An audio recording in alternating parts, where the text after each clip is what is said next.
p-밸류를 간단하게 설명하기는 힘들지만요. 쉽게 비유해 보자면 두 가지 중 하나를 선택할 때 믿을 만한 증거가 있어야 되잖아요. 근데 이때 증거가 확률이라는 숫자로 수치화된 게 p-밸류예요. 이 증거가 어떻게 계산이 되는지 이번 영상에서 설명해 드릴게요. 지금 모집단에서 모수에 대한 특성이 어떨지에 대한 이 두 가설을 세웠잖아요. 그런데 이 귀무가설은 현재 시점에서 옳다고 가정해서 시작을 하는 거예요. 그래서 연구한 사람들은 어떤 그룹 간에 효과가 있다거나 차이점이 있다는 거 보여주려고 하기 때문에 이 귀무가설을 기각하고 싶어 하죠. 그래서 표본을 구해서 실험을 한 뒤에 통계치를 얻습니다. 그런데 이 통계치는요, 귀무가설이 옳다고 가정했을 때 모집단에서 표본을 얻고 이 표본에서 얻는 통계치거든요. 그래서 이 통계치가 예를 들어서 평균값이라고 했을 때 이런 평균값을 얻게 될 관측될 확률이 바로 p-밸류예요.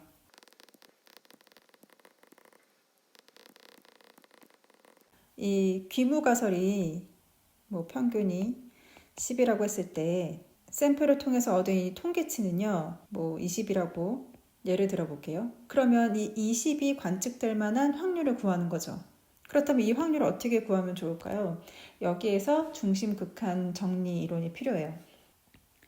이 이론은 제가 다른 영상에서 자세하게 설명을 드렸고요. 가장 중요한 것만 설명을 드려보자면 모집단의 분포와 상관없이 이게 정말 키 핵심이거든요.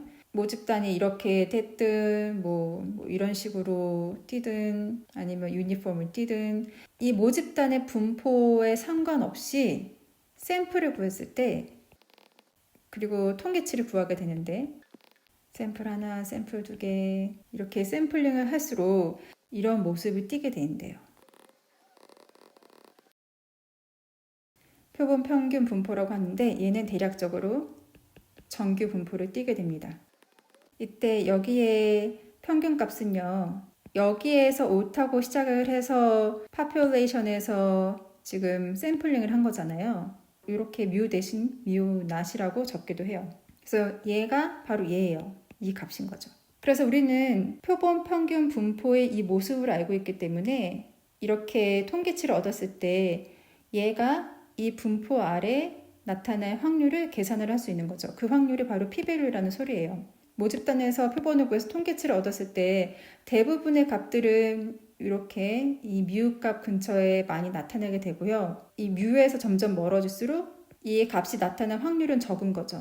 얘가 10이라고 했을 때 이 20이 나타났을 때 얘의 확률은 얼마냐를 계산을 해야 돼요. 제가 든 예를 수식으로 적어보자면 확률을 구하는데 이 확률은 어떤 랜덤한 값이 통계치 이 값이거든요. 그래서 이 값이 20 이상 나올 확률을 계산을 하면 됩니다. 지금 이 값을 구하는 건 쉬워요. 왜냐하면 지금 얘는 정기분포를 띄는 거를 지금 알고 있잖아요. 넓이 값을 구해주면 되는 거죠. 그래서 예를 들었을 때 지금 이 값을 구하는 건데 계산을 해보니까 0.03이 나왔어요. 그래서 얘를 어쩌라는 걸까요? 지금 대립가설을 지지할 만한 증거가 충분히 있으면 우리는 귀무가설을 기각을 하잖아요. 얘 증거가 충분히 있다는 말일까요?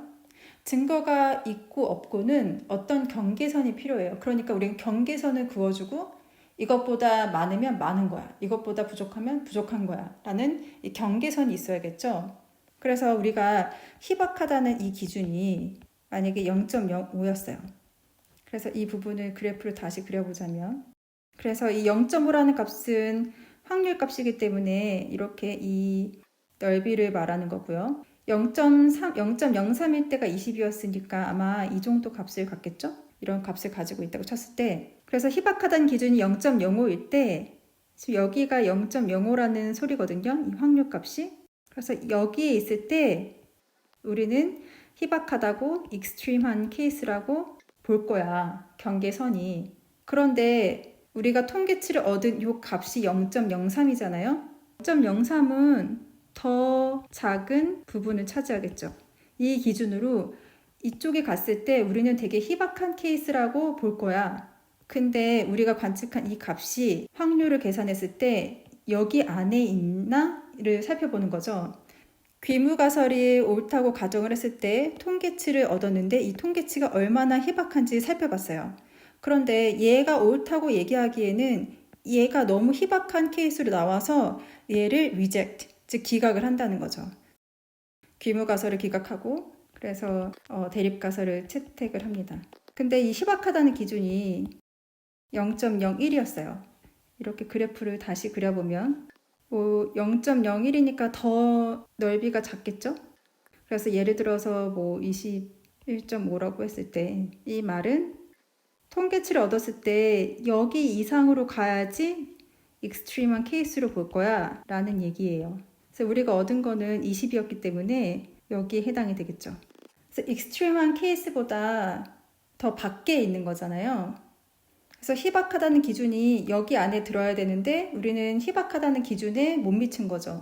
이 기준으로 해서 통계치를 얻었는데 관측할 만한 값이었어 라는 얘기예요. 그래서 이 귀무가설을 기각할 만한 충분한 증거를 얻지 못했다는 소리인 거죠. 그래서 이 귀무가설이 다시 채택이 됩니다. 지금 여기서 설명드리고 싶은 거는 우리가 통계치를 이렇게 얻었다고 했을 때 희박하다는 기준이 0.5냐 0.01이냐에 따라서 어떨 때는 리젝이 되고요. 어떨 때는 리젝되지가 않아요. 이 기준은 사실 언제 결정이 되냐면 가설을 설정하고 나서 통계치를 얻기 전에 먼저 설정이 돼야 됩니다. 그래서 이 희박하다는 기준은 이렇게 확률로 얘기했을 때 알파라고 하고 허용하는 오차의 한계라고도 하는데 이 부분은 제가 다음 영상에서 설명을 드릴게요.